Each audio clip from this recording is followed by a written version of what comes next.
Yeah. Sweet. Yeah. We'll get started, guys. I have about an hour and a half, but I'll be honest, I like to talk and I like to sound my voice, so I'm gonna do my best to keep us right at that point. I wore my watch to give me cues to keep talking, so hopefully that helps. So everybody has a handout, I see, that's good, and take notes as you see fit. I'll be honest, my goal whenever I'm doing presentations like this is to not get in the way of the information, because the information is really sound, and the science that backs up the information is sound as well. So my goal is to always be able to present a clear and coherent presentation to somebody, because the things that we're going to present is likely for some of you won't be anything new. In fact, most of the things that I'll talk about will be quite intuitive. And they might even feel a little bit elementary, like really, really simple. My goal would be that everybody walks away better than they were when they walked away. Maybe with something that they can try. So I'll go through an introduction. We're going to go through just the ABCs of behavior and how I see them, and I'll kind of talk a little bit about my field and where that comes from. We'll talk about just basic prevention techniques. Because really that's our goal. We want to create environments where problem behaviors are less likely to happen. And then when things do go sideways, because they always do, how we can respond in a way that keeps the peace, that doesn't potentially damage a kid. And by that I mean like trauma, right? Because here, and really anywhere, honestly, so I spend a lot of time in schools, trauma is a real thing that little kids are working through, and a lot of times our knee-jerk responses can bring up some of those responses, and we end up making things worse. And then we'll go through just a summary of everything. And I'm going through two different, I have on my computer and right here, so. All right, so just a little bit about me. My name's Robert. I'm a behavior analyst, and I'll talk about what that means in just a few minutes.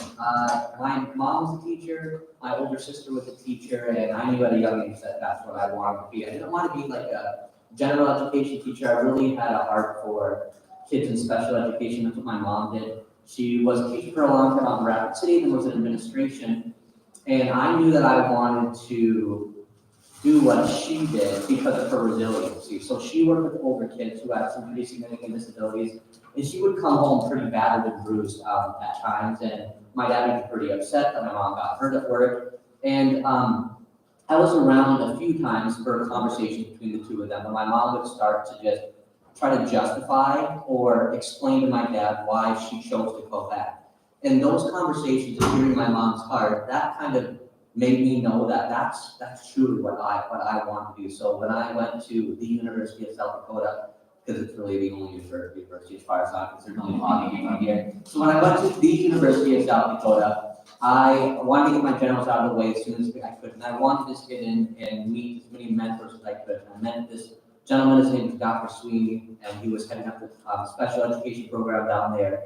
And he spoke my language, and he talked about the impact that educators can have, and the impact that parents can have, and what we can have in the community, and how we can start to help a lot of these kids who just, school is hard.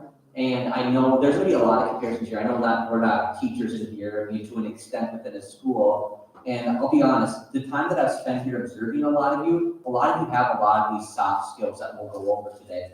The unfortunate thing is a lot of teachers don't have a lot of those skills because over time, it's their job, their burnout, it gets harder and harder and harder, right? So I have one wife, two kids, and one cat. Carter, he's a 7th grader, and Jasper is a 3rd grader.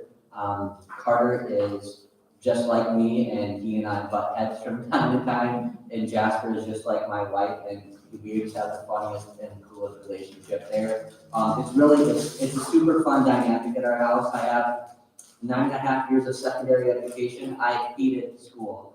I got C's and D's and F's all through elementary and middle school. High school, I went to a private Catholic school to try to straighten me out. Only lasted there for a couple of years, and then I went to a public school my senior year. But I had a great mentor my junior year at Rapid City Stevens, who really just took me under his wing and showed me that school doesn't have to be aversive. It doesn't have to be hard. I went on to college, and I've since been in college for, well, I'm done now, but I've been in college for 9.5 years. So I have a lot of different degrees, and my wife jokes that if I could just be a professional student and get paid to take classes, I absolutely would. I've taught some classes at USD with their special education program, and I'm in the middle right now starting my doctorate so I can start teaching at potentially Augie in their behavior analyst program. So, right? Let's see here. So special education is my background. I was a school administrator for a while, and now I'm a behavior analyst, and I work for a co-op out of Marshall, Minnesota, called SWWC, and I travel to 17 districts across South Dakota and Minnesota. So tomorrow, I drive to Britain, South Dakota for a day, then I'll go to Summit, and then on Wednesday, I'm in Laverne, and on Thursday, I'm in Adrian, and Friday, I'm in Round Lakes Brewster. So I travel quite a bit. I get to come home every day, but I really enjoy what I do. I'm a huge Packers fan, sports fan. I like streaming services, and I like really hot food that hurts my stomach as I'm getting older, but it's totally worth it. So when we talk about behavior basics, the biggest thing to remember, or that I tell people with behavior, is that all behavior serves a purpose. Nothing that we do is just, there's a reason. So both the good and the bad, all of our interactions have been shaped by previous interactions. So when we're talking about and we're looking at kiddos who aren't exactly doing what we want them to do, when they're doing things the wrong way or not necessarily the right way, it's important to remember that they're doing it for a reason. The tricky part is figuring out what that reason is. But a lot of times we can cue into that, and we can figure out a better way. When we meet kids here and at school, they have come to us with a learning history. And by that, I mean they've grown up there. You're seeing this product in front of you, and this product was formed. It was formed by interactions with parents. It was formed by interactions with teachers.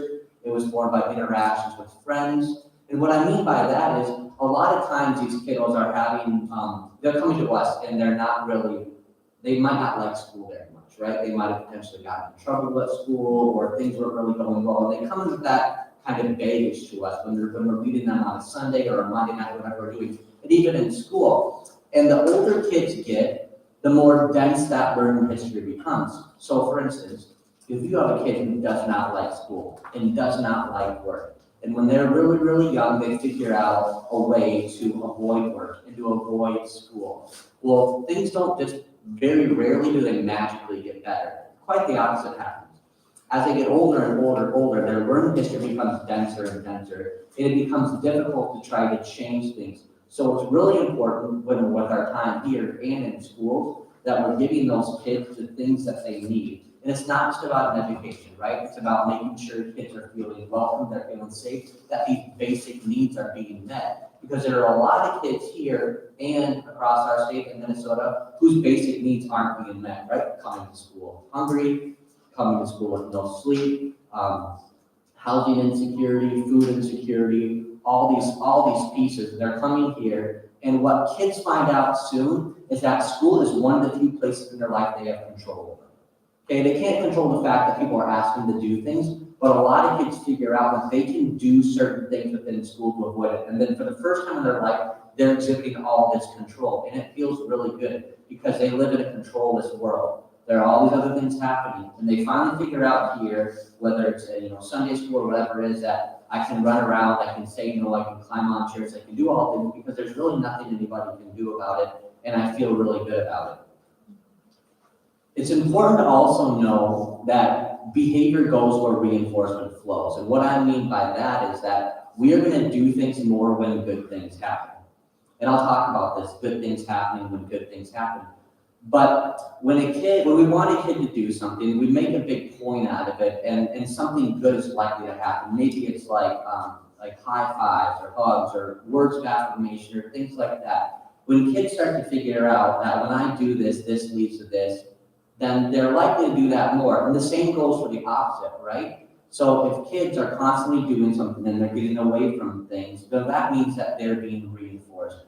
And when I say reinforcement, what I mean is, so the technical term is the presentation or the removal of anything that increases behavior, okay? And that goes both ways. So we tend to reinforce bad behavior as well, right? So when kids are doing the wrong thing, they're doing something the wrong way, or they're not doing something that's nice, and it serves them a purpose, or they get something out of it, that behavior too is being reinforced.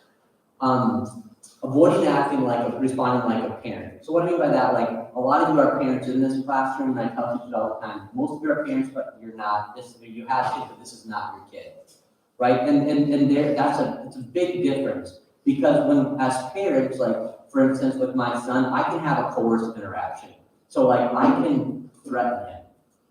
I can say like, dude, if you just did that, I'm taking that away. I can get after him. I can be really hard. I can be firm. I can take things away. I can use sarcasm with him.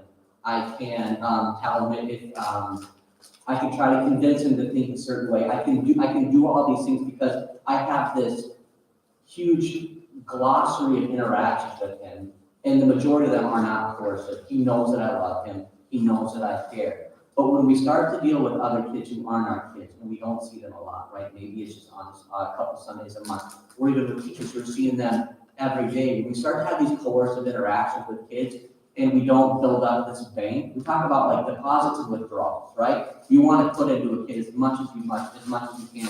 And as a parent, that's easy. But when you're a teacher and you have a kid who's not following rules, what happens is a lot of your interactions become coercive. There's a lot of stops, there's a lot of no's, there's a lot of don'ts.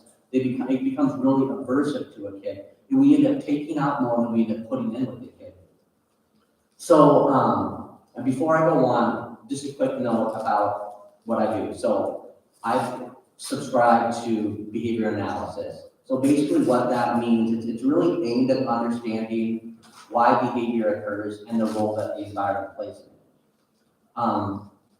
And then it's trying to figure out a way to potentially manipulate the environment or teach kids a better way to do things. I believe that kids cannot learn unless they're happy, relaxed, and engaged. They need to be happy.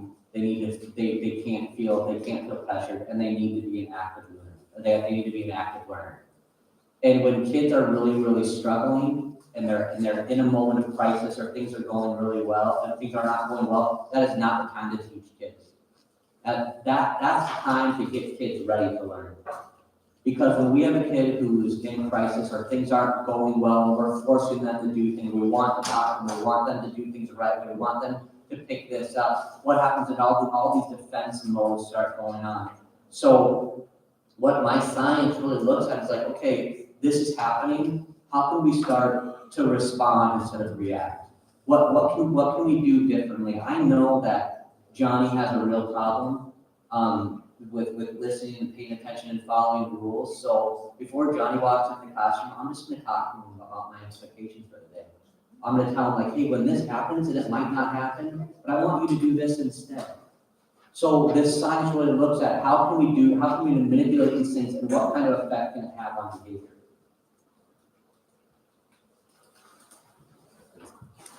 All right. So when we talk about student-teacher interactions, for the most part, this is important. The way that schools and the way that people tend to respond who are in some sort of authority type figure. So it might even be like a Sunday school teacher.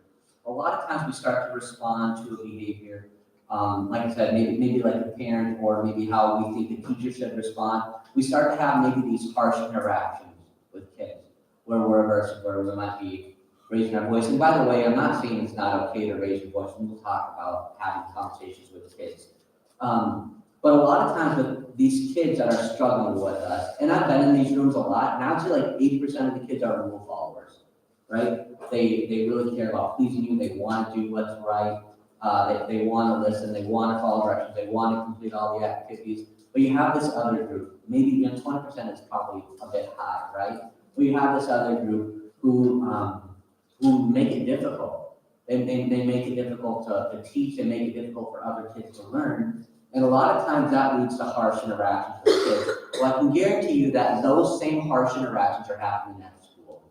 And that's leading to out of classroom time, kids being like, maybe like in-school suspension, kids being suspended, office referrals, all these types of things. But what we know about that is kids who are moved out of the room and are taken away or have these really, really negative, poor interactions, we call it like the pipeline prison.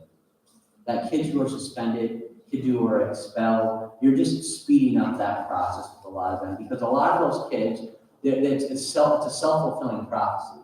A lot of times they're telling themselves that they're bad, just pushing buttons on somebody until they can confirm what they already know, and they think that they might not be the best student, and they're not worthy of attention. They're not worthy of your praise. They're not worthy of your good grades. They're not worthy of that field trip. And it's just a matter of time before you see that then and you respond. But when we start to have those types of responses and those types of interactions with kids, it just builds this huge wall where all of a sudden fun places start to become aversive. There's so many times where I'm helping out in the school district and a kid just refuses to walk inside a building, or they refuse to walk inside their classroom. They're avoiding these things because for whatever reason, at that point, it didn't become fun anymore. And I always tell people, like, I've never been someone to run from something that's good. If my wife offers me a hug or any kind of embrace, I'm never gonna run from that. That's stupid. I would never do that. Why would a kid run from something that's good, right? So when we have kids running from us, we need to try to take a look at things and figure out, like, okay, what about this situation? What can I control? How can I make this situation more fun or more enjoyable for a kid? Because we know that if we don't take that kind of approach and we don't meet kids where they're at and we're not doing these things, that over time they just start to shut down more and more. They're drawn to the wrong types of crowds. They start to avoid school more. They start to avoid these safe places. They avoid organized sports. All these types of things. And I'll tell you that those harsh interactions are even worse for kids who have experienced trauma. Especially like any kind of verbal abuse or physical abuse or anything like that. Because what can happen is when we start to respond that way, like in a harsh tone, getting after a kid and trying to just make sure they know what's right, we don't know what that kid is coming from, what they've done that day. So we have this interaction with them. And then instead of making things better, like we all want to, we make things worse for that kid.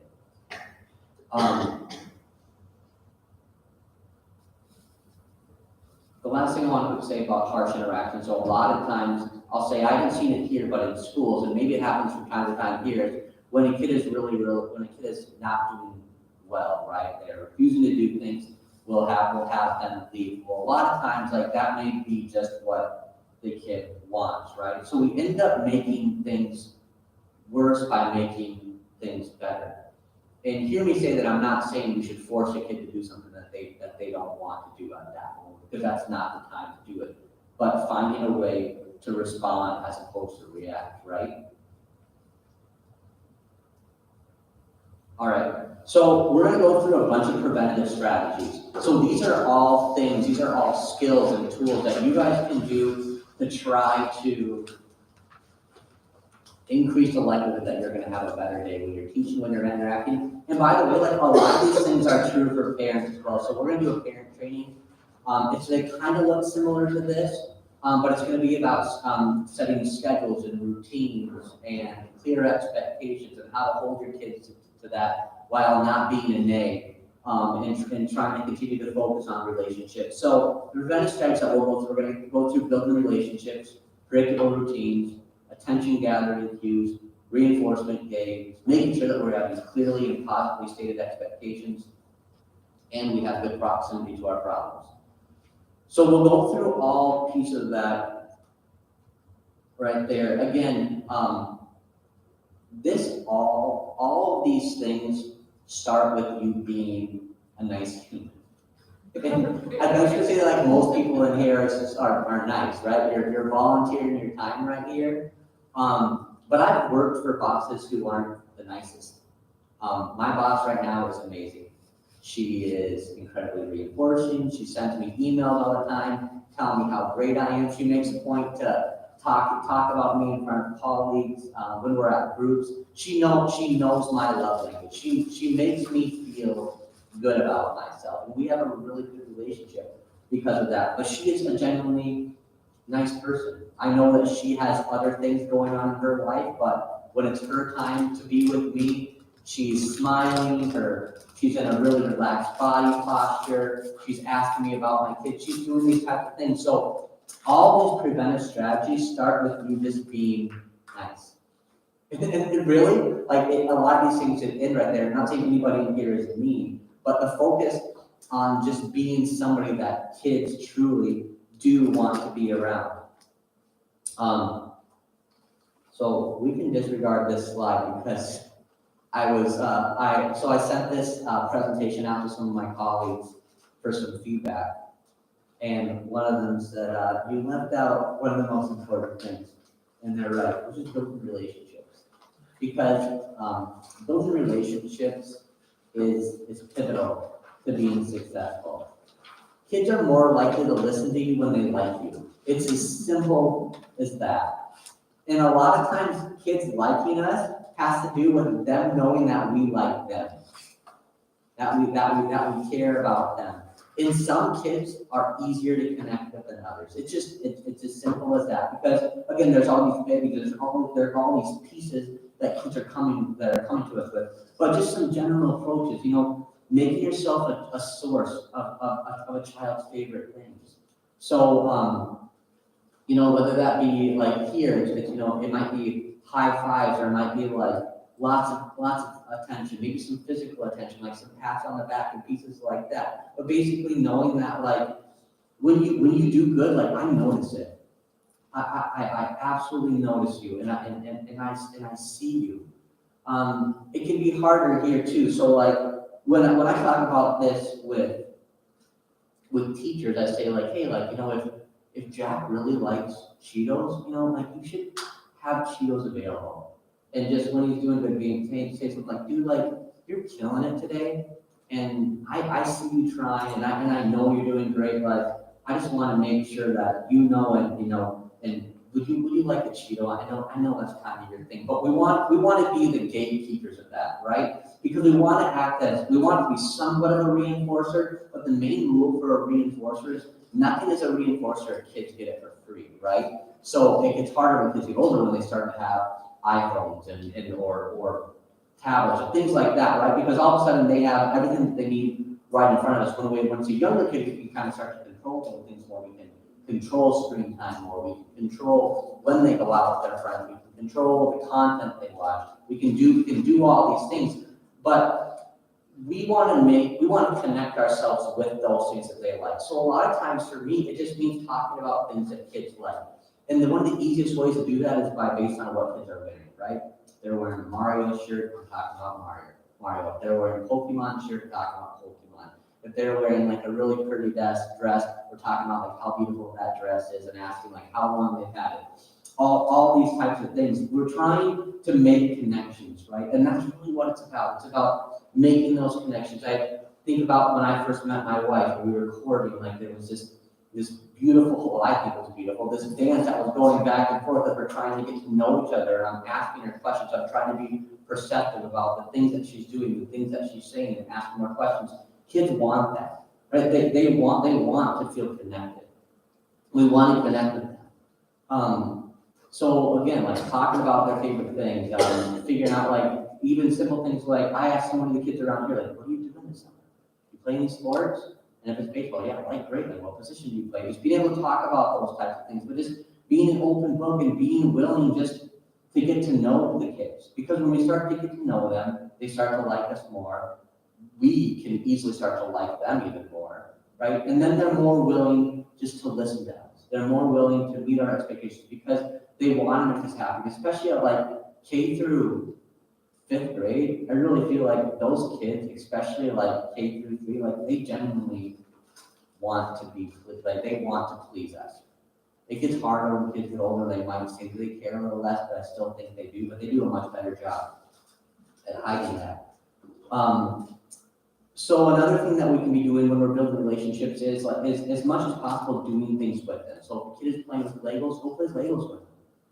Talk to them about playing with Legos. If a kid is playing with dolls, play with the dolls. As adults and as leaders here, it becomes easy to take this like classroom management approach where we're just going to stand back and just kind of watch and just observing everybody. And there are times when we have to do that when numbers don't allow us. But for the most part, like going around and interacting with kids and asking what they're doing and then asking permission to say like, hey, like that looks like a lot of fun. Can I play next to you? I'd love to play next to you. Can I play with you right now? Doing those types of things, this builds this foundation, it's this building block where we can go and go and go and we can build. So when we do take the time to build a relationship, like really good things happen. Number one, like I said, like kids are more likely to listen to you if they like you. If you have a relationship with a kid and they know that you care about them, and they care about you, they're more likely to listen. Like, so this is, we call it, I see a lot in the classroom. So there'll be like 4th graders who are switching rooms, right? One classroom goes here and then another there. They meet all the teachers and the teacher will say like, they are so good for you. I don't get it. When they're in here for me, they're not as well. Well, a lot of times it comes back to relationships that teachers have built. It's the same amount of kids, same group of kids, might be a different subject, right? But for the most part, it's all the same. The only thing different a lot of times is the teacher, right? And when it boils down to it, it's about relationships. It's about the interactions that teacher has had, about making sure that we're not being aversive, making sure that we're not having coercive interactions, that we're building these kids up. When we do that again, it makes us somebody that kids want to be around. It helps you be a more effective teacher. And honestly, when kids like you and they listen, it makes for a much more pleasant learning environment. Now, I will say, like, there's days like today where there's tons of kids and you're just doing your most, like whoever volunteered today, like there were a lot of little kids around today. And it just got to be a lot. And I was with Ruth and like, I know for a fact that like things didn't exactly go as planned in regards to time and what that went like, but we managed. And how do we manage? We manage by getting next to kids, playing with them, engaging them, and meeting where they're at, right? Yeah. We didn't do anything until their kids and their stories and everything else just didn't get done. Right. There wasn't time or space to do it. It was right. So we're flexible, but it was an opportunity. So what Ruth could have done at that point, she could say, no, we need to do this, we need to do this, we need to do this. You need to put that away right now. We chose not to. We chose to meet the kids where they're at and say, you know, this is an opportunity right now to build relationships, to play with kids, to have fun, to be around them. And honestly, like, I think one of the biggest things that everybody here should really try to understand is that, like, we don't want this to be school. Right? Yeah, we want kids to learn. We want them to have positive interaction. We want them to walk away with some knowledge, but we don't want to make it look exactly like school. And a lot of times that can be hard because it feels like things are not structured enough. But again, like a lot of these kids, I'm telling you, don't like school. Like, so when I ask the kids that I see them when they come on a Monday night or a Sunday and ask them how their week was and how they like school, most of them don't care about it. They don't want to go talk about it. They're not interested in it. Some of them talk about how they got sent to the principal's office, how they got in a fight, like all this stuff. They don't want that, right? They don't want that kind of relationship. And then what we don't want to do is we don't want to make a connection here at church, but completely that, right? We don't want church to be one more place at first, because as soon as they are old enough to have control of their schedule, we want them coming here. I guarantee you that there are, maybe you guys too, can recall poor interactions that you had with people in the past. Whether it be at a church or at school. I know that I certainly can. I can think about interactions that I had catechism when I was a little kid, and it just not feeling good, and I can go back there easily when I really start to think about it. So we want to make sure that we're building those relationships and that we're making our presence as positive as possible. So building relationships and aversive interactions. What I need you to know here is that aversive interactions are inevitable to a point, right? At some point, you gotta tell a kid no. At some point, you have to tell a kid stop. At some point, you have to say you can't, right? That's life. So there are some things that are interaction, but when we have these aversive interactions and they happen more often, all of a sudden we become aversive. And the place we're at becomes aversive. It's really an aversive interaction is anything that somebody wants to escape or they want to avoid. For whatever reason, it doesn't make them feel good, doesn't make them feel safe, because they can't, they want, or all these types of things. But when we have these types of interactions and they're aversive, it absolutely affects relationships, especially if we're not at a really high deposit ratio. So there was a study a while ago and it was about the ratio of good things and bad things. It was initially at looking at business and looking at productivity. They talked about we need to have 2 positive interactions or 2 praise statements per one negative. My counselor called them like warm fuzzies to cold pricklies when I was in elementary school. So what we know now is that for kids to really learn, we're talking about like a 5-to-1 ratio. So for every one time that we're correcting a kid, every one time that we're having some sort of aversive interaction, we want to have 5 positive things to say. And that can be really, really hard. Like it can be difficult for kids who don't do the greatest at following rules and or aren't the best at meeting expectations, aren't the best at getting their work done. That can be hard, so we have to be creative. But when we constantly have aversive, when it's flipped around, it's crazy what it does. So I was helping out at a preschool in Pipestone, and there's this kid there. He was 5 years old, and they're like, he needs to be evaluated for an IEP. We think he has ED. That stands for emotional behavioral disorder, right? He's naughty. He's oppositionally defiant. He doesn't listen to us. He's running around. He's breaking things. He's terrorizing the classroom. And by the way, like that's when I get called in. I don't get called in to like make good things better. Like I get called in to fix things, right? So I got called in this classroom and they're like, we need you to do an assessment problem. We need you to do this. And we need to start this right away. We have parents' permission to just it's called a functional behavioral assessment. It's when it's this funny way of figuring out why people do what they do so we can teach them a better way to do those specific things. So anyway, I said yes, but like I feel like we're jumping the gun. Like I need to meet the kid first. So when I walk into a classroom and I'm observing a kid, the first thing that I look at is the first thing that I watch is the teacher. That's it. Because teacher behavior is harder to change than kid behavior. It's just it is. For whatever reason, it's more difficult. So I went into this classroom and I started to observe the teacher, and I noticed that the kid wasn't listening. He was running around. There's a lot of these things, and the teacher was just constantly falling around. Stop! Can't do that. No, put that down. That's not nice. Nice hands only. Don't do that. No, you have to sit here. All these types of things, and so I started keeping track. Like, wow, okay, that's a lot. So when I got done, I met with the teacher, and she's like, it's not good at all. I agree, it's not good. You look super, super tired. Like I would be exhausted if I was you. And then I asked for permission to just be like really real. Like, hey, like I took some data, and some things I'm gonna tell you will probably be really hard to hear.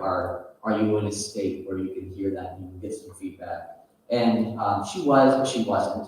So I said, hey, so I look at these things called positive to corrective interactions in her head, just saying. And it's like, do you have any idea what that looked like? She's like, oh, I talk about ratios, and she said maybe like every, I don't know, like 5 to 2, 5 to 3, and I was like 25 to 1. So 25 to 1, and she was just so upset. I said, okay, so here's the first thing we're going to do is you're gonna wear your Apple Watch, you're gonna put it on a minute timer, and every time your phone buzzes, you're gonna catch him doing something good. Even if he's not doing something great at that point, you're just gonna say, hi, hey Jake, you're doing a great job. Jake, you're doing awesome. Jake, I'm so proud of you. Jake, I'm so happy to see you. So anyway, I told her to do this, and I walked in the next day, and she's trying to start to do this, but as soon as she would say his name, you know what he did? He run. Right, because he assumed that my name always followed something bad, right? It always followed something bad. So it took some time to build that relationship up. But once we did, that kid didn't need evaluation. He did not need to be in special education. He's in 4th grade now. He's doing great. But we knew that kid needed to know that people cared about him. Because in his life, where things were at, every time somebody said his name, it was something aversive. It was something he needed to stop doing. He's doing all these things for attention, and things just weren't going well. But as soon as we start to flip that, and we looked at and this teacher really cued into wow, these aversive interactions, and yes, again, you cannot break rules. It is not safe. You cannot pick friends. That is not okay. We do not take toys from our friends. I mean, those type of things need to happen, right? Those interactions have to happen.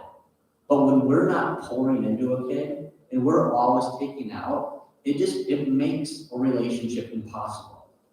And that kid at that point wanted nothing to do with his teacher. He enjoyed school because it was snack and recess and juice and friends and a bunch of toys he didn't have at home. He liked that, but the learning all those things, it wasn't happening. He was learning all the wrong things. But by focusing on the relationship and looking at those aversive things, we were able to flip the script. So the same thing goes for us here. When we're working with kids, being cognizant, okay, Jamie has not been listening, and I had to count him 4 different times. When's the last time I connected with Jamie and told him I was happy to be here? When's the last time I found a way to set him up for praise? So a lot of times in the classroom, it's giving kids a job. Hey, would you just quick move that over for me? Would you quit grabbing that pencil? There's something on the phone. Would you just quick pick that up? Giving us opportunities to have those positive relationships, because a lot of times when having those interactions, we have to manufacture those. We have to set up a way for that kid to have that, because it's just not coming naturally. So just some examples of aversive interactions: raising your voice, yelling, sarcastic interactions, having to constantly physical touch or prompting the kid to do something, having all these consequences where they're going to timeout, they're losing toys, they're losing privileges, we're taking away additional choices. We're constantly putting demands on. Demands, by the way, can be aversive, right? Some kids don't want to be told what to do. That is not life, right? It's not life. Now, when we know that directives are aversive to kids, sometimes we need to figure out a different way to give a kid a directive, right? How can I get you to do something without asking you to do something? It's something that I'm constantly thinking about. I know this kid doesn't want to do his math. I know as soon as I tell him it's time to do his math, I need to figure out a different way to have him do his math. Because if I say it a certain way, I know he's going to do it. So sometimes it's directives or demands. But again, the fact of the matter is sometimes aversive interactions are just avoidable. Because when we look at our definition, right, it's anything that a kid wants to escape or avoid, right? That to them is aversive. So there will be times when there's nothing we can do about that. Any questions so far? You're all right? Yeah, you have a question? You talked about reinforcement, and I was just wondering, is there a difference between reinforcement or rewards in the classroom? Okay, the question was, is there a difference between reinforcement and rewards? The long answer is yes. The short answer is no. So it would be, if for the purpose of being in there, reinforcement and offering rewards are the exact same thing. Now, a lot of times, I'm going to go on a quick tangent, and if there's a soapbox, I would stand on it. So there's a difference between reinforcement, rewards, and bribery. Okay? One of the main things is that bribing for the most part is illegal, okay? You can't bribe people to do things. Bribery involves promising, giving somebody something before they actually have to do it. I'll give you the sucker as long as you promise to be quiet in church. I'll give you this candy bar as long as you promise to stay with mommy in the supermarket. I will give you this, I'll let you buy this game, but you have to promise to be good in school in school this next week. That's bribery. It's giving somebody something before they actually have to do it. Reinforcement is giving somebody something after they've met our expectations or a reward.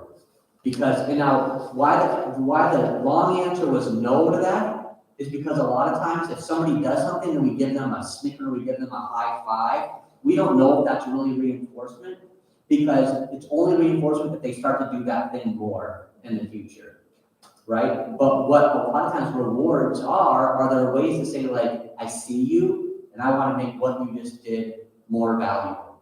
So for instance, like our son Jasper does not like getting off the tablet or his switch at night. At 8:30 is bedtime. It's just solid. It's been that way for the last like 6 years of his life. So it's nothing new. But at 8:30 every night when it's time to be done, it never fails. Can I have 5 more minutes? Can I have 3 more minutes? Can I do this? So what we've done at our house is sometimes we reinforce asking for more time. That's why he asks. Now, when he doesn't ask, we always say, you know what, Jasper?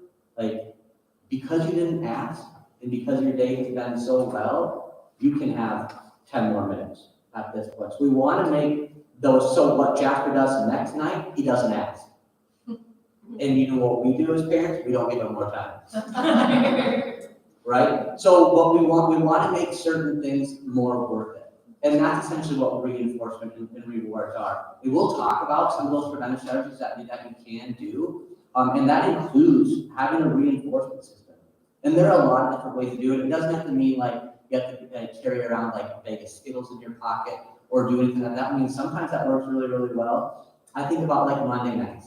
I don't know how many people know about Monday nights, but there's a sticker reinforcement system. And it's been huge.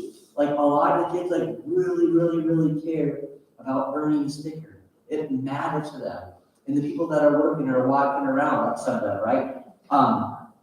Some of those kids really care about that. They pay attention, like who has more? How many do I have? What am I going to do? But it's just ways to try to make a connection. So when we talk about additional preventative strategies, one is making sure that we're having predictable routines. And that can be hard. Like, one thing that I think that Carrie, well, she does a lot of good things, but one thing that's really good is there's a lesson, right? Everybody knows what's expected of them. And I've been in a few rooms, Bonnie, right? Yeah. So like Bonnie, I've got to co-teach with her before, and she has like this like perfectly predictable routine. Like it's always this way. She's figured out like we don't do like pizza until this part. We're going to start with this, we move right here. But that predictable routine, having that, I've been in that room when Bonnie has been there and she hasn't been in there, and it's different. And part of it is Bonnie's ability to make relationships with kids and how she's playing, how she interacts. But a big part of it is her predictable routine. I really feel that way. You do such a good job with that. Like it's amazing. You can tell that you have a background with being a speech clinician. That it's perfect. But having that predictable routine is so huge. Making sure that kids know what's going on. Now, sometimes that means like at the beginning of the class, it's, you know, with kids can read, having those things written on the board. We're going to do this, we're going to do this, we're going to do this, and putting times to those 3 times. If your kids can't read, just going around individually with the kids and saying, hey, I'm so glad you're here. We're going to be doing this. And then when that's what we have right here, and then we're going to do this next thing. And as they're starting to play, we're starting to work with them words, hey, it's such you missed, we're going to be doing this. Would you like to sit over here by yourself? Would you like to sit with me? We're gonna start to do a project, like you'll need to pick out a color. Are you gonna use crayons or are you gonna use markers? Just doing those things, letting them know like, hey, something is coming up. Because a lot of these kids who have had industry backgrounds, and even like we see like more and more generalized anxiety with little kids right now, not knowing what's going on, they might not be able to put the words to it, but that starts to make them feel anxious. That starts to give them some anxiety. And then you start to see these other things pop out that look like non-compliance, that looks like refusal, all these things. But it's just a kid having an emotional response because they didn't know what was going on. They weren't given enough warning. So this means like potentially, like I said, like having visual support where we're writing things up right there, because a lot of our kiddos, especially our kiddos with like ADHD, it's hard for them. They'll hear one thing, but if something isn't written on the board, if we're not presenting them with one other thing, it's in one ear, out the other. They're not able to really attend to that. So being mindful of that and knowing our kids and saying like, if they can read, let's write one more thing right here. And then always making sure that fun follows. Like when we're done with these things, good things are gonna happen. Like, look, I've built in, you can say like, I've built in this time, guys, with our schedule today for the last 10 minutes to have some social time, or the last 10 minutes to be able to play. We need to get through these things as long as we can. This is what's going on.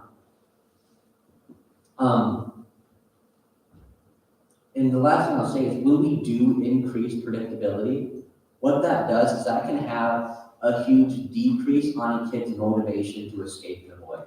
When they know what's going on, it can significantly decrease the likelihood that they are going to escape and avoid what's coming next. When they know and they can start to prepare, and sometimes they need our help. Sometimes they need our help. Like so, for instance, there's a young man on Sunday mornings who insists on, as in the past, has insisted on spending the entire time out of the room and not in the room. And today, and I'll get into this with expectations, that before class I said, hey, like, I'm gonna challenge you. I'm gonna challenge you to do these two things today that you haven't done before. And laying out and telling him, like, this is what's going on. It's right here and right here. And it was crazy. Like, you would think he's been here long enough that he would know those types of things. But today, when the routine and those things were completely laid out, like, he was so willing to go into a room and try something different that he hadn't done for a long time. So we increased predictability and we decreased the chance of problem behavior when that happened. Now, another thing that we can do is making sure that we are getting our kids' attention, right? So like in classrooms, teachers are really good at these attention cues, these group cues where it's like a class, yes. Oh, I wrote down, I have a bunch of like fun different things. But like incorporate that into your guys' class period. Like when you want kids' attention, like what's a way you're going to be able to make sure that you know that everybody or most of the kids are ready to learn at that point. You know, so we can do like sometimes we'll say like the class, yes, we say like Scooby-Doo, and then they respond, where are you? Like there's a lot of different options, but we just want a way to basically get our kids' attention, say like, hey, like I'm up here, we're ready to have some fun things that are going on, we're ready to do some teaching, you get to do some learning, but we want to make sure we have their attention. And group responses are the best. They really are. With little kids, sometimes it's just starting to play music. We have music while they play, and when the music's off, that's just a fine cue to say like, hey, like this time is done, we're all ready to move on. These clear beginnings and clear ends can really help. So doing these types of things, again, having a predictable routine, making sure that the kids know like when it is time to learn, when we are going to say these things, when we are going to start to teach, that is increases the likelihood of us having really good days. So more preventative strategies. So reinforcement systems. There's a lot of different options, right? Like there's earning little stickers. There's making sure that we are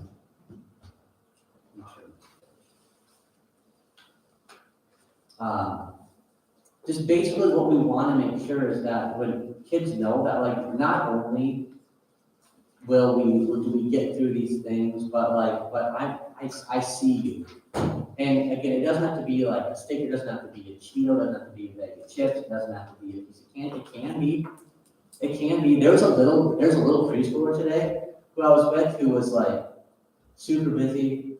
It was going around, and I said like, hey, dude, like I want your help today. Can you help me? He's like, yeah. Okay, here's the deal. As long as you can help me, keep your hands and feet to yourself, and be a good friend, I have a prize for you at the end. What's the prize? it's a surprise. It's in my pocket, and when it's done, it's all yours. And throughout the entire period today, listen to me, throughout the class, I'm talking, hey, dude, you're doing a good job. Looks like you're gonna earn that. I can't wait. Oh, not start to do a good job. Oh my gosh. Oh, I really hope you still wanted that surprise I have in my pocket. I know you were really looking forward to that. And he earned it at the end of the day. And it was great. And by the way, like whenever kids earn things, I always say to kids, like, first I get really close and give them any kind of behavior specific praise. So I'll say like, hey, like, I want them to know exactly what it is that they did that I really, really loved. So like, I love it when my wife says, Robert, thanks for picking up your clothes. Like, Robert, thanks for cleaning up the workbench. Robert, thanks for filling up my car with gas. Like, I like that. Now, if she just says, hey, Robert, thanks, like, that doesn't mean quite as much to me. But when she starts to say those specific things that matter, that I do, I'm more likely, I know me, I'm more likely to pick up my clothes the next day. I'm more likely to check her car before she goes to work to make sure it doesn't need gas. I know those types of things. So we want to give that behavior-specific praise. Dude, I love the way that you came over and just started working right away. That was awesome. You are the best listener today. Would you be willing to help out some of these other kids today? I mean, just little things like that, those types of interactions, talking about building relationships, those can act as a reinforcer. I mean, we don't know that, but sometimes we want to have like more fun things. So like sometimes teachers will do these things called a good behavior team, where classrooms are split into different teams, and teams are earning points by listening to directions, and they're competing against one another. And there are these fun things, and when it's all done, there's some extra privilege that's available to those kids. Just any kind of thing to make kids being more aware of that. Because what I'll tell you is that a lot of kids do have ADHD, or they have other type of problems.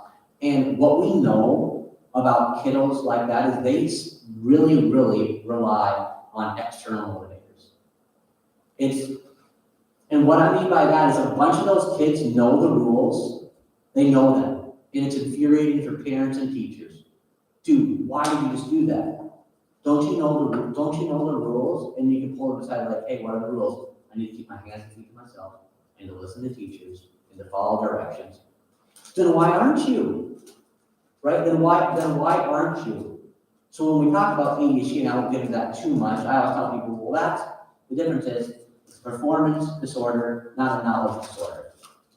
Right? It's not a knowledge. I know what to do, it's just when things aren't in place, right? So we have these external motivators a lot of times where we can constantly remind kids like, hey, we're doing this, where it can be the top of their head, where it can be top of mind to be doing these types of things. So we rely on these external reinforcement systems a lot of times, not to bribe kids, not to like be a skittle pusher or all these types of things, but to make sure that kids know that it's worth it to try harder. Because a lot of these kids who are not even doing what they want to do, their knee-jerk reaction is not nice. Their knee-jerk reaction, like, isn't listen. Their knee-jerk reaction isn't follow direction. Like, that's not what it is. So sometimes when we have something in place where there's just potential carrot, that can have just a huge impact on them, because then the best thing is they start to self-monitor their own behavior. Like they're asked to do something and they start to like not do it, like, oh, wait a minute, I'm working for that. Stay on task, Robert. Keep working right here. So it can have that effect. And honestly, it's something that a lot of people talk about or even think about. When I have these talks, like a lot of teachers are so against a reinforcement system. And I understand to a point, but I also know what it's like to be a kid who can't attend, who is constantly off task, because I'm that person. Like a functioning adult with ADHD, like that is me. And I see kids like that, and I see kids who are having behavioral problems. And by the way, did you know that most kids who have ADHD, people respond to them because they think they're being non-compliant, right? They take off cast, they say you're off cast, and they think you're choosing not to follow directions. So there are all these things, and then we don't have these negative interactions with these kids, and when you have that, you're more likely to be labeled as having some sort of behavioral disorder, oppositional defiant disorder, something like that, where it just goes down this road where it really starts with an inability to really just manage their behavior. So when we have these reinforcement systems in place, it's just one opportunity to start to teach a kid to manage themselves, to have these systems in place. So the next thing that we can do to really prevent problem behaviors is making sure that we're really clear about our expectations. And again, like this can feel pretty elementary, like I shouldn't have to say don't hit, right? I shouldn't have to say like when I tell you to do something, do it. I shouldn't have to say don't climb on the tables, right? Like we shouldn't have to do those things, but it matters. It absolutely matters. So what I tell every teacher to do, like even in all my agent classes, maybe your guys as professors do this as well, like my teachers would start like every class or two, they talk about the agenda, and they talk about, okay, expectation work is turned in on time. If you have questions, this is my office hour. They go over these expectations, and that's at like a collegiate level, right? So of course, little kids need that. Starting our class, like, hey guys, we're gonna do this today, and it might be to an entire, it might have to be one-on-one. Remember, we're gonna follow rules today. We're gonna keep our hands to ourselves. We're gonna use nice words, okay? And we're gonna have fun. I can't wait to do that. What are the rules? You're right, this, and this. Do you know how to follow them? Great. Where we can be really clear about that.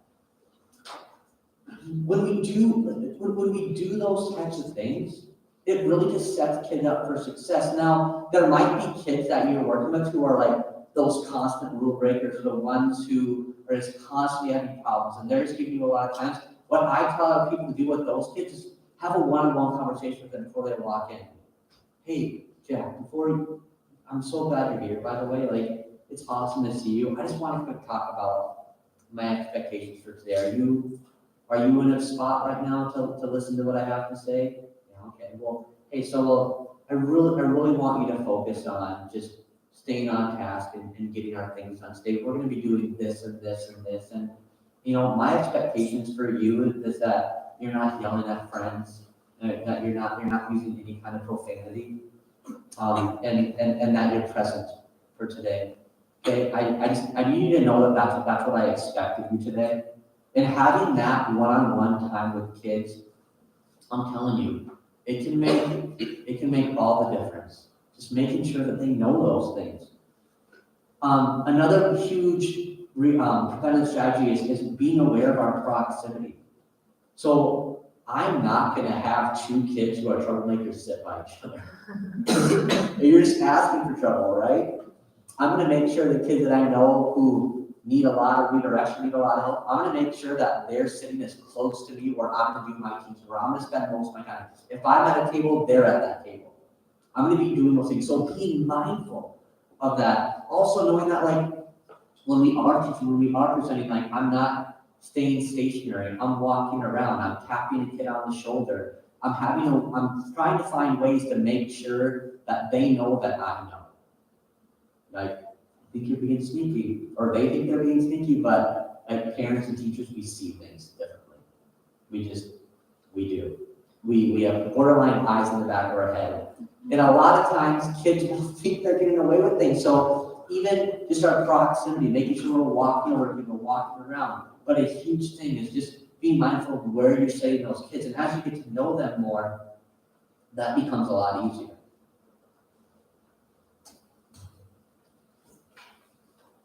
Okay. So those are all things, and there's more that you guys can just be mindful of. So those preventive strategies are things that you're just doing for free. That it's just the way that we are. This is how we're setting up our day. This is how we're setting up our lesson. These are the things that we're doing to say, like, okay, this might not fix anything, but if I do these things, I'm decreasing the chances that things aren't going to go well today. Right? So with reactive strategies now, these are the things that we would do, and they should be called like responsive strategies, because to me, there's a huge difference between reacting and responding, right? I tell people, like, you can react, like, it's totally okay to react. So like, we react the first time we see things.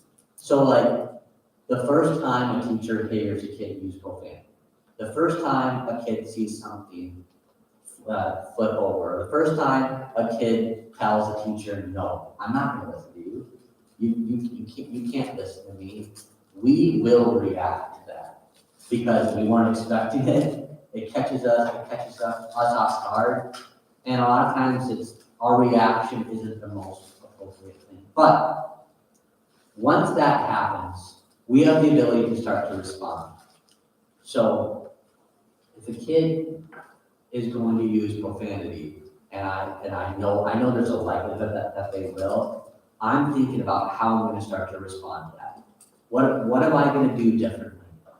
How am I going to respond that not only make sure this kid knows he can't do that, but I also can do it in a way that's respectful to him or her, because boys and girls do swear, right?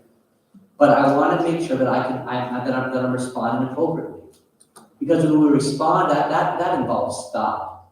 That involves foresight. That involves being able to really say, like, I want this kid to be right here, so I'm gonna respond this way. There is a difference. So we'll go through these things. The ability to not take it personally, and I think I have that on a slide. If not, I'll jump back to it. Ask yourself, is it worth our time? We're going to talk about this idea called junk behavior. Dr. Glenn Anthem founded that, or came up with that term, and when he wrote this book, and we're going to so he wrote this book, The Power of Positive Parenting, which I recommend to a lot of parents. But anyway, he wrote this book, and he coined the phrase before junk behavior. So we're going to talk about that. We're going to talk about making sure that we are restating our expectations clearly, providing people praise what that is, how to provide clear boundaries with expectations, and then the beautiful tool of unexpected responses. All right. I feel like not taking behaviors personally is one of the most important things to do, because it can be hard. It can wear on a person. When the kids aren't listening, we start to question ourselves. We start to get down on ourselves. All of these things. So the number one strategy is don't take behaviors personally. It's not you. We already talked about learning history, what that is like. This kid that you're seeing right here that's doing these things, really their problem behavior has nothing to do with you at this point. It might have to do with your directives, with your routine, with your expectations, but it really truly has nothing to do with you. So don't take it personal. What we can start to do is we can start to ask ourselves, where is this coming from? I'm seeing this right now, so ask yourself, what kind of triggers are leading to this? So as opposed to start taking it personally. Now, again, I wouldn't say, when I say don't take it personally, I don't mean don't try to change, because do try to change, but try not to let it get after you, beat you down, right? But a good teacher will tell you that if kids aren't doing well, it's their problem. It's not the kid's problem. It's not because the kids aren't, their learning or lack thereof is a teacher's problem. So they always want to try to change things. They want to try to figure out a different way to meet a kid's needs.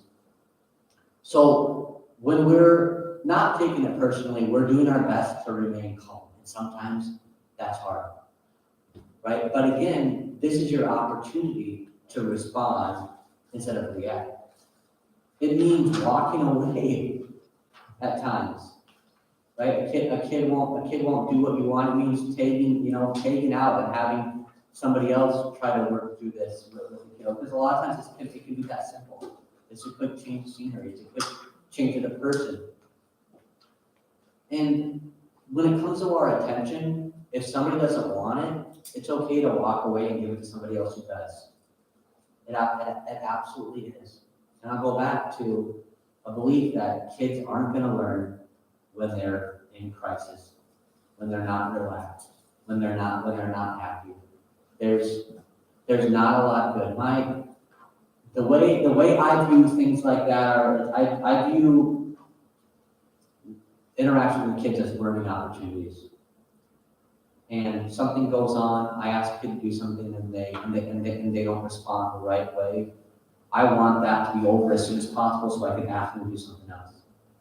I score that as a minus in my head. They didn't do it right. So I have a choice to either make them pay for not doing it right, make them feel guilty, stand my ground, do all these things and prolong that one wrong answer, or end it. Move on and give them a chance to respond the right way. We can do that when we don't start to take things personally. Now, that also involves, I want to say too, it involves responding empathetically. And that is also an unexpected response that I'll get into in a little bit. So like when a kid isn't doing something, when things aren't going well, responding with empathy. It's such a powerful response. I can see you don't want to do this right now. And and I get it. I need you to do this instead, okay? I'm sorry you're so upset. It makes me upset seeing you so upset too. It's having those empathetic responses. And we're also making sure, that we're not lecturing, we're not criticizing kids. Now, I haven't seen any of that done in here, so I'm not really super concerned about that part. But just being mindful of that, like when a kid doesn't do something right, am I trying to make them feel bad about doing that thing wrong? Because that's not the way to go about it. It's not the way to go about it. Why did you just do that? I told you you couldn't do that. Why did you stop? Right? That's not what we want to do. So we want to be mindful of that, right? Because that tends to come from people taking it personally. Those types of coercive and harsh interactions. Just remaining calm, listening, and just being. It goes a long way. So junk behavior is really anything that isn't super dangerous. It's not illegal. It's just things that are kind of annoying that kids do. And a lot of times they do it to get under our skin. Most junk behavior, like I said, isn't worth your time. Like it's not one man's junk and another man's treasure type stuff, right? It's not worth your time. So some examples of that might be like, honestly, sometimes in some places it's saying mean things. It's calling you a jerk. It's tapping their pencil over and over again. It's stomping across the floor. It's spinning. It's continuing to sing. It's a bunch of things that just it's better if you just ignore it. It's just better. So a lot of times when junk behavior is occurring, my experience is most of the time it has to do with attention. It has to do with attention. Sometimes it has to do with they're trying to escape or avoid doing what they need to do. So the number one prescription that I get for junk behavior is ignoring it. Now the issue with this is teachers will ignore things until they can't ignore it anymore, which is a fact, right? Because what happens a lot of times we'll start to ignore something, and if let's say we're ignoring a kid tapping on their desk over and over again, something like that, and we ignore it. A lot of times kids they'll start standing on their chair, right? They'll keep going and going until they can't. And we'll talk about that in-between behavior. So that behavior isn't really dangerous or illegal, but it no longer is junk. So we'll talk about the difference. But we want to be aware of this type of junk behavior and how we need to respond. So when we ignore it, by the way, what I mean by that I mean by, like, we don't comment on it. It doesn't mean we ignore that a person doesn't exist. We don't necessarily ignore that they're doing something wrong. We just don't comment on it. So like if a kid is tapping their desk and we think we're doing it for our attention, I'm not gonna say, Jake, I need you to stop tapping your desk, because it's not likely gonna lead to the type of response that they're wanting. It's more likely to amplify. It might stop for a second, but it will come back as something worse. So when I say ignore, like I've seen teachers like, I'll say like, hey, like when he throws a toy, you need to ignore it. So I'll walk into a room and like the room is like demolished. And I was like, what happened? They're like, I ignored it. I was like, what did that look like to you? And they're like, I just turned my back, like, why'd you do that? Like, don't ignore that. That's not what I mean. But what I say, ignore, I mean like, we're not gonna comment on it. We're not gonna talk about it. And then the key to it is as soon as it stops or behavior is improved, we praise it. We praise it.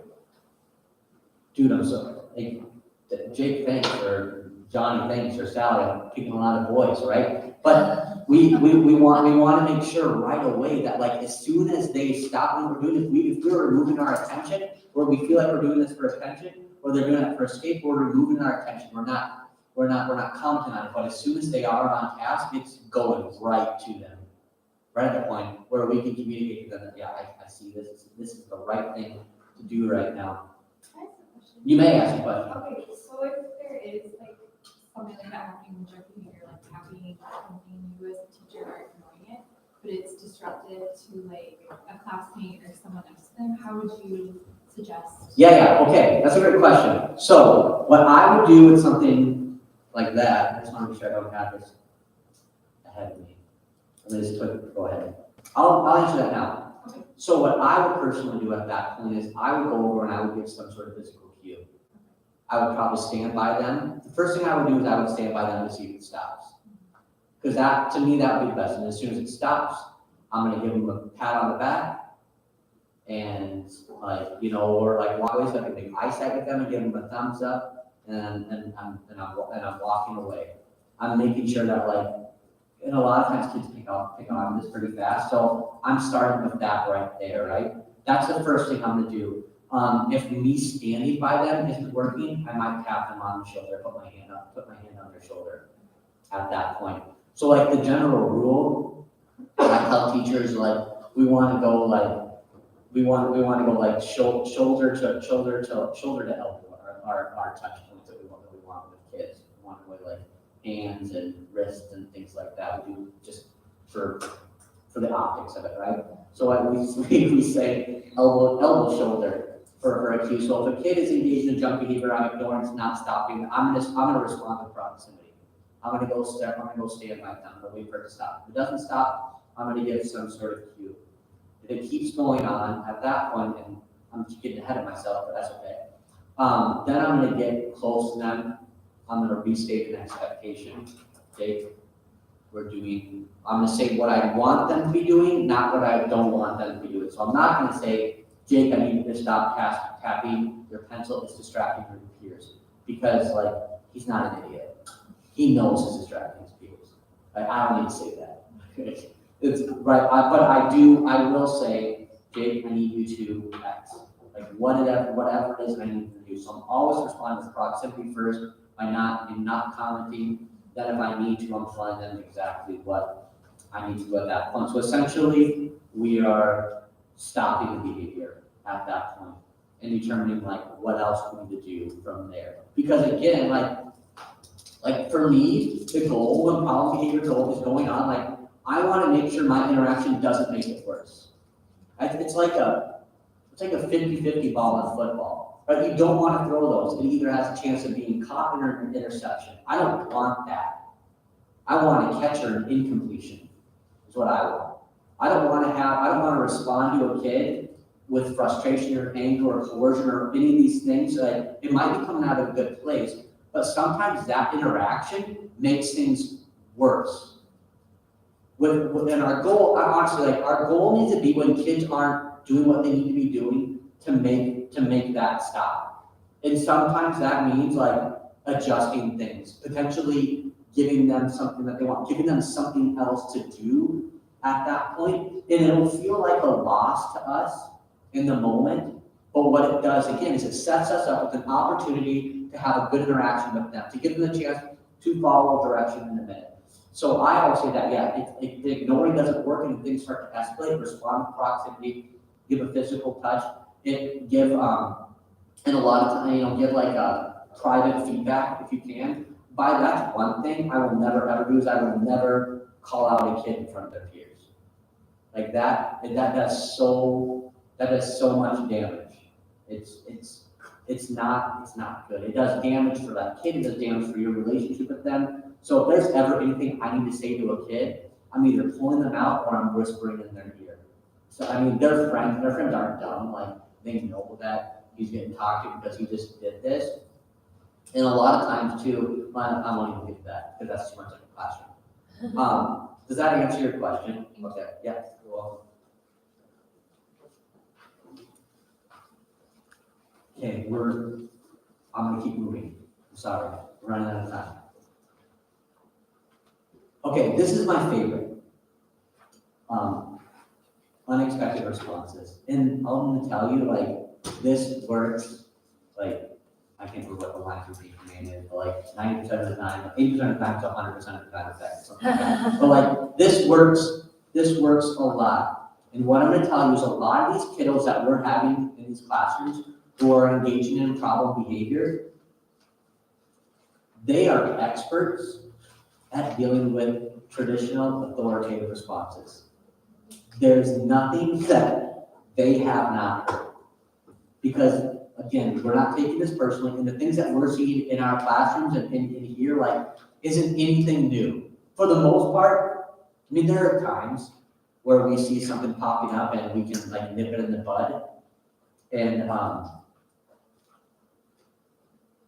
hold on, I want to make sure I didn't skip something because I feel like I did. Okay. And if people have to step out at 2, that's fine. I'm fine if you keep going a little over. Okay. And then I'm sure you'll be available a little after there's Sure. specific questions. Yeah, absolutely. I lost my train of thought. You missed them. I thought I did, I don't think I did. Did I skip a page? No. Okay, good. Okay, let me get back on track. This is really bad. This is here's the ADHD. Can I not turn the page though? We did this. There we go. Okay, did I skip? No, now you did. Now I skipped. Okay, that's why. Thank you. Yeah, you skipped. Okay, thank you. I knew I felt out. I knew that felt out. Okay. Well, you take the big bucks. Okay. So another thing that we just kind of just talked about right there was stating your expectations. So things aren't going well. We're having these in between types of behaviors. They're not listening. They're not stopping when we need to. So again, that junk behavior that's happening. So with our in between behavior, like kind of yes, Jerry? So are you on? No, I'm still right there. We're on how do I go back? The back arrow. Arrow left or right. I'll get you back there. Can you go back? I was trying to push the back arrow. Where you go? I need to go to the one that says Yeah, this one. perfect. Thank you. Okay, so we were just I wanted just a quick thought. This is again I hit both those things. So I know we talked about junk behavior, so not in between behavior, but we were looking at those expectations, right? Ignoring, right? That's when it didn't make it go away. Kind of like what you just asked, right? At that point, where we're stating our expectations, I need you to try that again. We don't hit in this classroom. Okay, I need you to try that again. We don't steal, we don't take toys out of our friends' hands. I need you to try that again. That's not how we sit on chairs. I need you to try that again. We can be clear about those expectations. And a lot of times I would say like, right, so if people ask me, well, that kind of feels like junk, and you just told us to ignore that junk. Well, what I will say is if you can nip something in the bud and you feel like you can, you should do it. Right at that point. Right? If you know the kid and it's not a time for you, it's not really not conducive to put down and put go close and have that, restate that expectation with that kid at that point in response to their problem behavior, like ignoring it. And I still would rather ignore as many things as I can. But when I see kids breaking rules that I know they can't, like my number one rule is aggression. Like if I see kids hit, especially little kids hit, I intervene immediately with a firm voice. You are not allowed to hit friends in this classroom. We keep our hands to ourselves. And if you have a problem, there's other ways to tell them that you want to leave or you want that to, we do not hit. Because if we let things like that go, it's not good. Too many bad things can happen. So and you have to figure out what that stands, where your bullying points are. Mine is aggression and stealing. I won't stand for it. And I make sure my kids know that. And when I see something happen, I'm responding with a firm expectation, but also with an out for a kid. So I was in preschool today, saw some hitting, and said, hey, we do not hit our friends. That is not okay. I see that you wanted that Lego. If you wanted that Lego from him, you can ask, but he might say no.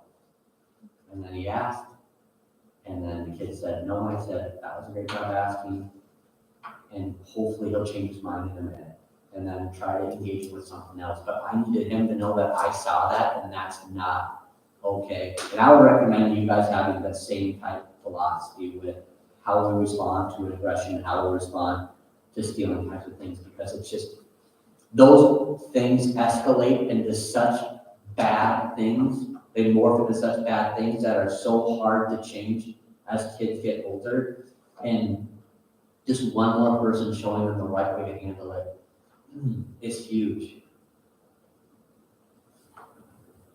So we start with state management. We talk about that as a preventive strategy, but it can be reactive, right? We've tried ignoring things aren't going away. Then I'm going to get physically close. I'm going to restate that expectations. I need to try that again. But if things aren't going well still at that point, and I kind of mentioned this, I'm giving that kid an out. I'm giving that kid a chance to escape whatever that directive is, but I'm going to do it on my terms. I say, like, it looks like you don't want to be doing this anymore.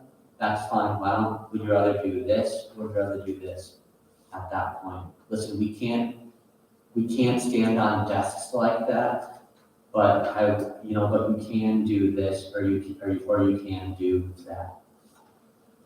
My favorite thing to do is pivotal praise. It works phenomenally well with little kids. But basically what that means is when somebody's doing something right, another person is doing something wrong, the kid is doing something wrong, it's not getting my attention, the kid who's doing something right is. And a lot of times I'm praising the specific things that the one kid is doing that I want the other kid to start doing.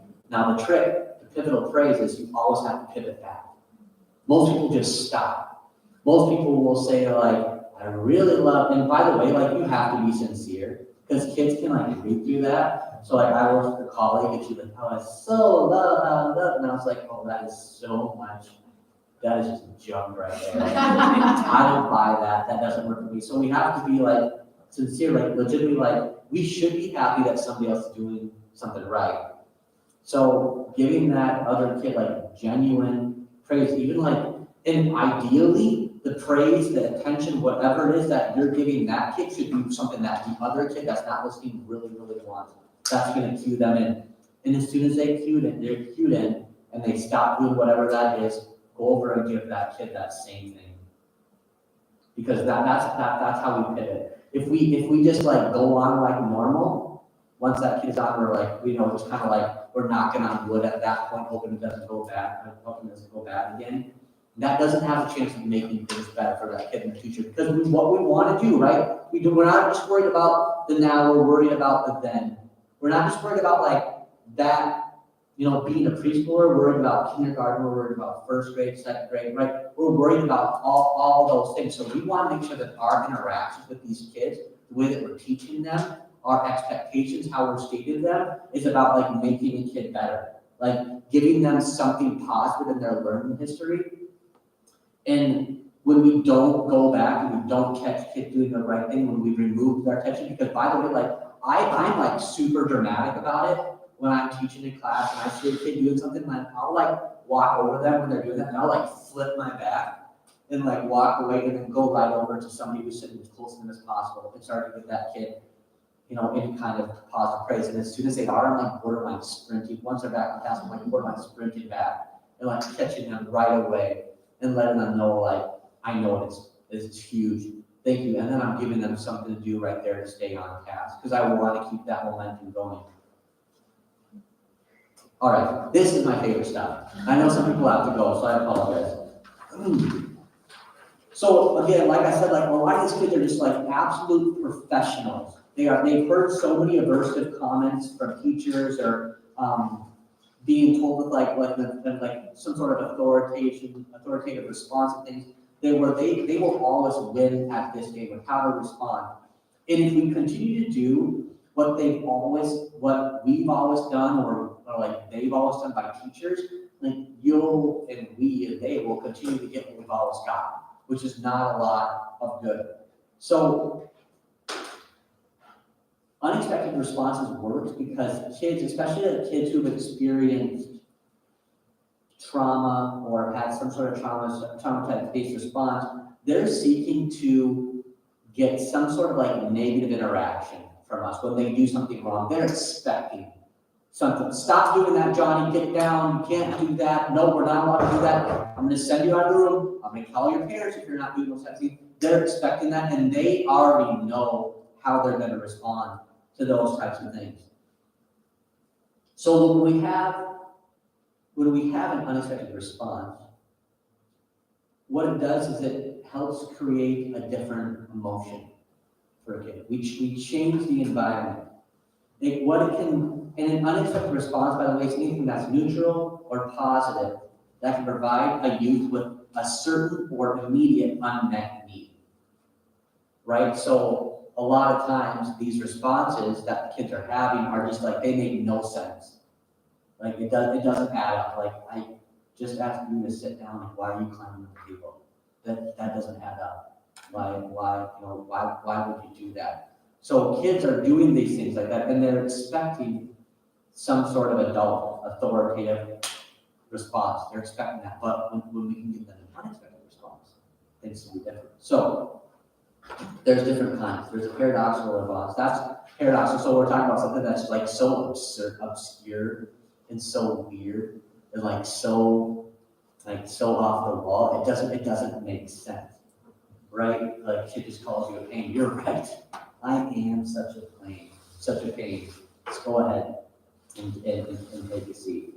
So like kids aren't expecting that. So when kids calls us a name, you're right. I am dumb today. A response like that, what it can do to a situation is it just absolutely diffuses it. We can reframe. So a kid gets up and they throw a chair across them, they slide a chair across the room. Thank you for moving that chair. I've been needing to do that. I'm just gonna move that right back over to this other spot, but I've been meaning to get to that. Thanks to that. You know, again, if a kid slides a chair, what do you think they're expecting? Don't do it. Don't do it. Knock it off. Remember what we're working for. You can't do that. Remember, we follow our rules. But if you respond unexpectedly, thanks, holy cow, I've been meaning to move that chair. You know what? I've been meaning to tear up that other paper instead too. So thanks for tearing it up. I'm just gonna put this one right over here. That's great. You know what? Thank you for running across that room. I've been meaning to tell you that you need to take a run break. So that's good. I'm glad we got that. Glad we got that out of the way right now.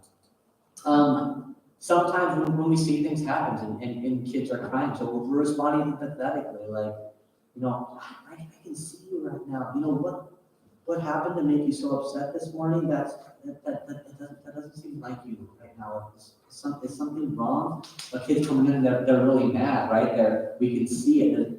Something looks off. Something looks off. Like, did something happen that we need to talk about? Do you need anything from me right now? Or a kid comes in and angry and they're stomping their feet, they're banging on the desk, and they're not listening. Like, whoa, like, this doesn't feel like you right now. This isn't the happy-go-lucky joy that I know right now. Is there something going on? What can I help you with?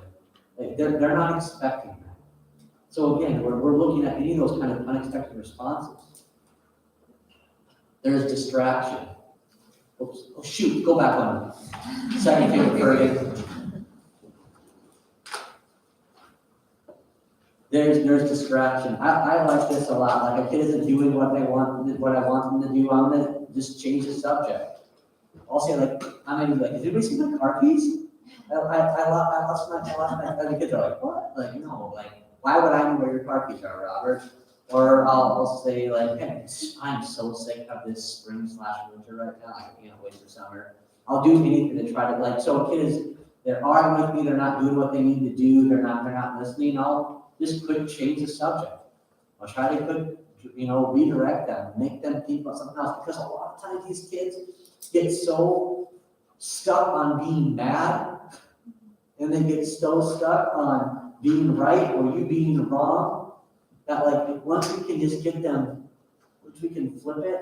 So like there's a lot of younger kids that I work with who might have like autism or lower functioning type of disabilities, and we've identified these triggers. Or like when they start to do this, we know it's going to start to go bad right there. So I'll say, as soon as you see doing that, tell a kid to start to touch his nose, and then to touch his head, and to jump up 5 times, and then make a sound like a cow. And we can do that, and then all of a sudden we're back to baseline. We can immediately start to move on, where we just start to distract the kid, and we redirect them and get them to the point where they can teach. We've already talked about ignoring. So we can talk about like neutralizing things. There's a kid moving around the room and they're not sitting where they need to be able to sit. So we say like, you know what, you can sit wherever you want as long as you keep your hands to yourself. So like a kid is trying to be sneaky about doing something, and typically we're sitting in a group and they start moving to a different spot. They're expecting you to say, stop, sit where you're supposed to sit, right? So if we respond with a neutralizing response, like, hey, go ahead and pick a seat wherever you want, that's fine. Just when you find one, stay there, okay? And then appealing to their better self. Like, this is one of my favorites. This is what I did for the little guy today. This morning I was like, hey, like, I know, I really need you just to try your best today. I know you can be great. I believe in you. I love having you here. And I know you're a leader of this room, so would you help me out and be that person for me today? When a kid is doing something wrong, they're not expecting you to say that. They're not expected to somebody say you're a leader. You're one of the kids that kids look up to. You are one of my favorite students. They are not expecting that. So we can have these unexpected responses, guys, and it's crazy what it does to a situation. And again, I'm not saying it works 100% of the time, but man, it just takes the air out and people can start to breathe, and it's just a way for you to start to get back on track. Okay. Before I get any questions, just for a review. Number one, all behaviors happen for a reason. They just do. And they continue to happen. There is no reason why we would keep doing things if they didn't work. We weren't getting something out of it. So when the kid is doing something that we don't want them to do, there's a reason for it. There's an absolute reason for it. And the sooner you can figure out why they're doing what they're doing, and a lot of times you can use your Sherlock Holmes types detective skills and figure that out and be like, okay, I just asked them to do something. Now they're moving around the classroom, they probably don't want to just do what I just asked them to do. Right? We can piece those things together. We want to make sure that we're giving descriptive praises. We're doing our best to increase the likelihood that good things are going to happen. Again, like what I tell teachers like to do all the time, what you want to do is you want kids to know is that when you do good things happen. When you do bad things don't necessarily happen, but good things certainly do not happen. And the sooner kids can figure that out, the better their life will be. Good things happen, bad things don't happen, but good things certainly do not happen. Because that's not how we change behavior. We don't change behavior by punishing kids. It might have an immediate effect, but I'm telling you, it doesn't change behaviors down the road.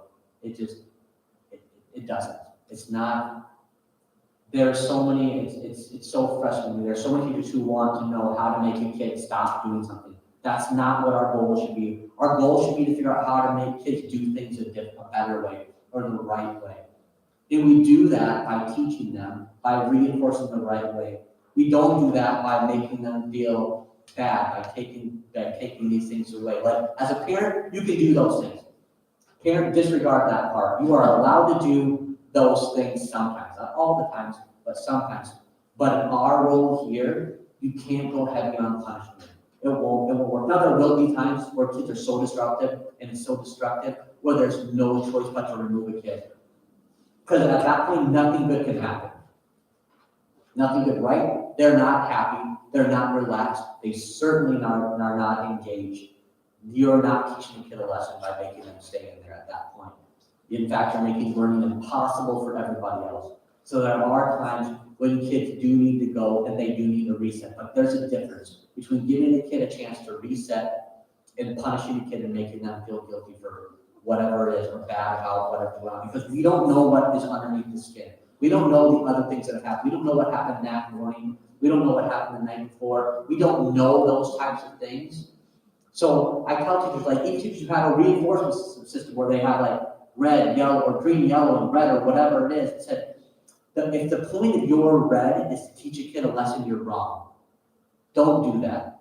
If the point of your red is to teach a kid that to recognize when they are out of control and they need help and they need something else to happen for them to get back on track, then you are right. But it can't be about punishing these things. It has to be about making sure that good things happen when good things happen, because that's how kids make connections. I no longer look for outlets in the middle of the night when it's dark.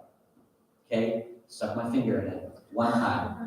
It's not enjoyable at all. I don't do that. I learned, right? I also learned that when I do certain things around my house, when I do certain things with my kids, that good things happen. And I'm more likely to do those good things. We can be one trial learners. We can stick our finger in the outlet and hopefully never do it again. We can stick our hand on a hot stove and hopefully we never do it again. There are many of us who are one trial learners who expect that, but there's a lot of kids out there who require multiple opportunities, multiple praise statements, multiple connections made. Because what we don't want to happen is kids to make an effort to change and nobody notices it. Because that's what happens. I work with kids like, hey, instead of blurting out, I need you to raise your hand. I need you to say, Mrs. James, we need my attention. And the worst thing teachers do, people do, is they start to raise their hand and they don't get called on. They start to say the teacher's name the right way. And a kid has stopped himself. I've always pushed this button right here to get what I want. And now these people around me are telling me to do it a different way. But guess what? That initial button is right here. The other way is way over here. So if I'm gonna make that effort to do that other way, it better be worth it. It better happen. So when we see kids start to change, when we see kids start to do things the right way, we have to make sure that they know that we see and that it's worth it. That's the only way for them to be willing to change out those buttons, for a knee-jerk reaction to be the right way as opposed to wrong. Because tell you what, a bunch of these kids, they don't just figure out like, you know what, like that wasn't very nice. I didn't like that. I didn't get what I wanted out of that. I'm gonna start to do it this other way. Like, that's not how it works. What works is when we tell them what's expected, when we show them a better way to do it, and then we make it worth it for them by letting them know that it matters. That was really soapboxy. I apologize. Okay, so that's it. There. Thank you. Does anybody have any specific questions? Carrie, you have questions? I do, because, like, as far as if a kid is wanting something or behaving badly, like because maybe they want to go out of the classroom and then you allow them because it's helpful for them to get some space or helpful for you to continue teaching or something.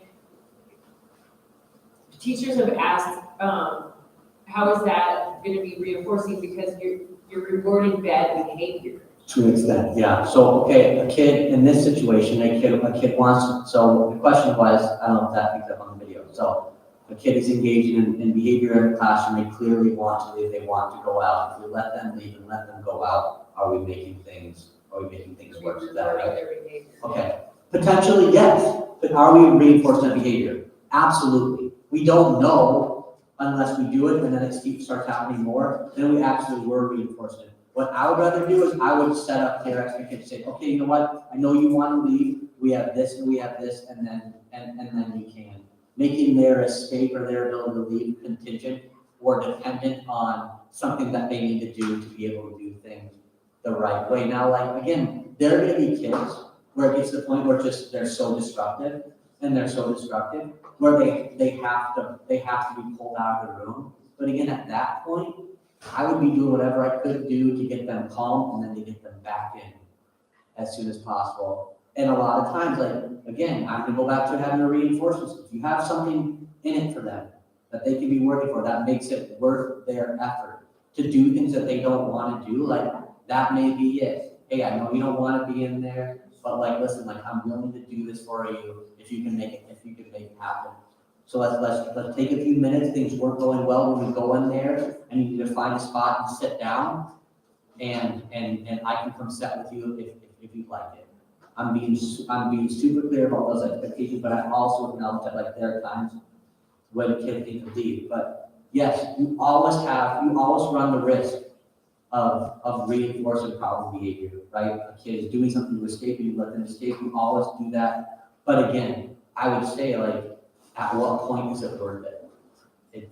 At what point is it, can you give them a way out? Can you give them a way to win without completely winning, where you can still potentially save face? It's really, it matters so much on the situation and what's going on, but I always feel like, and if a kid wants to escape or doesn't want to do stuff, wants to whatever, I want to have them do a little bit of what I want them to do before they leave, and then I'm super clear about that it has to go back. This is not a permanent thing. That this, and I'm also saying, like, I saw you get pretty upset about that and not wanting to do that. So if you don't want to do that and you feel like you need 5 minutes out, I need to say I need 5 minutes instead. I need you to say, can I do something else instead? Can I just sit and watch instead? That's a better way than being disruptive. So if this happens, I want you to do this instead. That's how you avoid having to, I think, potentially reinforcing them by having their escape dependent on something they have to do, and then figuring out, like, and you could even be with the kids saying, like, being clear about your expectation. This, just so you know, like, what you did in there was not okay. Like, that wasn't, and I expect you to be in there. I can see that you were really upset. What was so upsetting? Looks like you didn't want to do this. Okay, so then we can go to next time I want you to do this instead. And then ideally, when they walk in next week, it's, hey, today's gonna be a good day. Remember, if this goes on, this is what I want you to do instead. Going out of the classroom really isn't an option. Any other questions? Yeah? So I also work in school, Okay. and come across a couple of different kids who respond to praise adversely. So you say, "Oh, thank you for putting the toys away," and then pick up the toys and throw them. And then throw them away. Yeah. So how would you interact with a child who was prone to that? To make them worth it. Okay, so first off, I would stop and give you the praise statements because it's sort of the exact opposite of what they want to move further away. But I try to find a different way to make it known that I see what's going on. So at that point, what grade, what age? Preschool? Well, one I work with is in the 5th grade, one was in the 1st. So.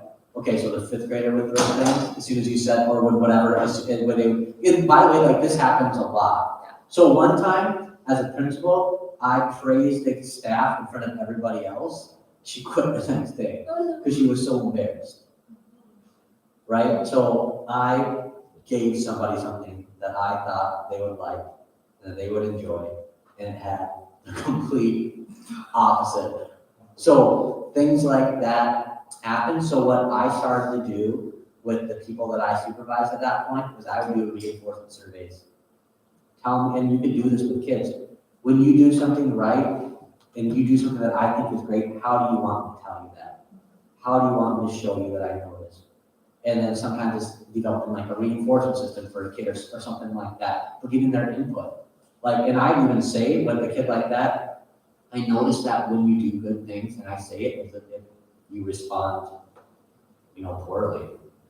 For me, what I would say, like the behavioral side of that, is probably maintained by negative attention, where negative attention is way more powerful than positive attention, and that can be a hard script to flip, where you almost have to teach kids that positive praise and positive attention is a good thing.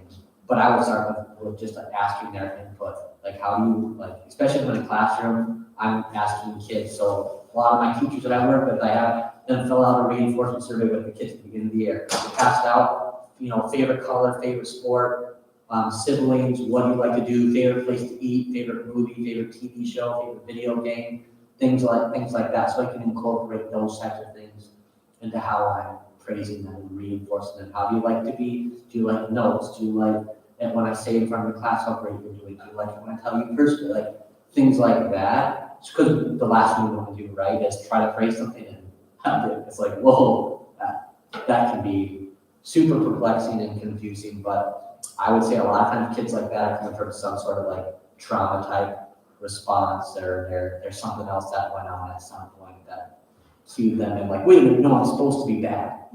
I'm supposed to be bad. And I'm gonna do this, and now I've confirmed that I'm bad. It's a great question. Any other questions? We can wrap it up, and if anybody wants to grab me individually afterwards. Okay, above average audience. I do have to say, I love the volunteers, and everybody who's here puts up with a lot and gives a lot. It takes extra effort to respond in a positive way and to keep coming back and to be invested in these kids. And we do have amazing people. I want to provide what they need as far as supplemental resources like you, some more training and tools for us, because I don't want you guys to get worn out or worn down. And so please be in communication about what you guys need. Yeah, I think, one thing that's coming to my mind is even doing something specifically on like training up on how to respond to junk behavior and really going to that, giving people opportunities to role play, because that's so much fun, and model things like that. That's huge. And I agree though, like it's an easy place to volunteer, but it can be hard. It can be challenging with things that are going on. And if things pop up or you need my help, you can obviously get in touch with Carrie or whatever. I put my information up there. But it's hard. It's hard doing things the right way. If it wasn't, then there wouldn't be a wrong way, right? Everybody would just do the right thing. So it can be difficult. But the last thing I'll say is, our goal shouldn't be to raise good kids, right? Our goal should be helping mold young kids into, good adults. Because I know a few 39-year-old dudes who are still kids, and the right things weren't taught. And they're still not able to manage their own behavior, and things aren't going well. So when we have these interactions, it's about moving kids down this continuum of growing up. And again, when kids aren't doing things the right way, or they are doing the right way, I feel like we have a choice. We have a choice how we're going to respond. We have a choice with what kind of message we're going to communicate to these kids. And that message can either move kids down the continuum the right way, or it can set them back, or it can make them stand still. But we want kids moving in the right direction, with getting feedback, being taught the right thing. I saw this, I need to do this instead. This is a way better way, and then making sure that they know that's worth it. But coming in honestly, being prepared, having a plan of how you're going to respond. That's it. I've had tell teachers like the success of today's lesson has nothing to do with today. It has everything to do with the day before and the day before that, and how you prepared for today. You might get lucky and today can be great, right? And you didn't put anything together. But if today's going to be good, It's because of what you put in the past. How prepared for you? How do you prepare yourself emotionally, spiritually, physically? What did that look like? And when you take that in combination with these tools, with these strategies, I mean, you can get through tough days. And again, even if you do things the right way all the time, and you respond the right way all the time, it doesn't mean that everything is going to be perfect. It doesn't. There are some kids that I work with, which it's so infuriating is the wrong word, but like depressing that like we're doing these things and we're doing everything the right way, but we're not making this progress. And that doesn't mean that we stop, right? What I tell people, and I try to tell myself, and my colleagues tell me is, man, their learning history is so thick. It's affected them so much. They're carrying so much with them that doesn't mean that what we're doing isn't working. It means that what we're doing right now is just, it's not working as fast as what we want it to work.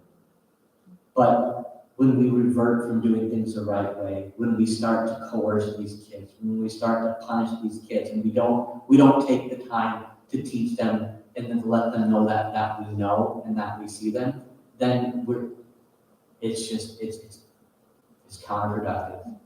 It's insanity, right? It's doing the same thing over and over and expecting things to be differently.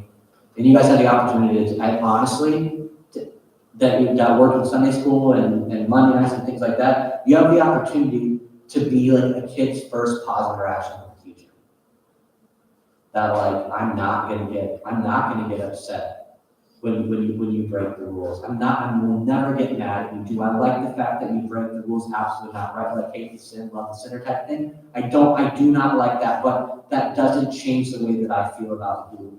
And no matter how bad you think you are, it's never bad enough to where you don't belong and where you don't matter. Because when we do things like that, it sends this message to kids that is just, it's so defeating.